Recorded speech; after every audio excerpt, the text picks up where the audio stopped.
this installation, you'll need a flathead screwdriver. Begin by flipping down the visor. There's a small slot on the edge closest to you. Insert your screwdriver into the slot and push the locking clip in.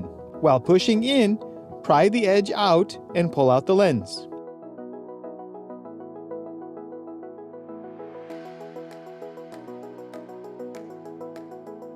Use your screwdriver to pry out the festoon bulb.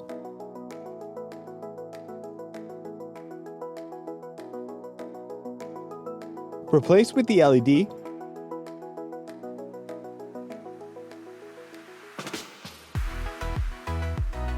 And rotate the bulb until the chips face out. Test it, and we can replace the lens.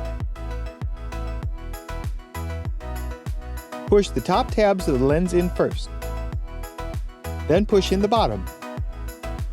You may have to use your screwdriver to push in the tab before closing. Now repeat those steps for the other light. Insert your screwdriver into the slot and push the locking clip in. While pushing in, pry out the edge and pull out the lens.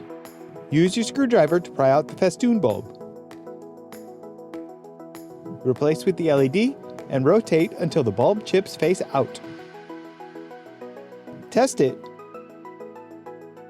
and we can replace the lens. Push the top tabs of the lens in first, then push in the bottom. The new LED vanity mirror lights do a great job lighting up the entire cabin in this truck.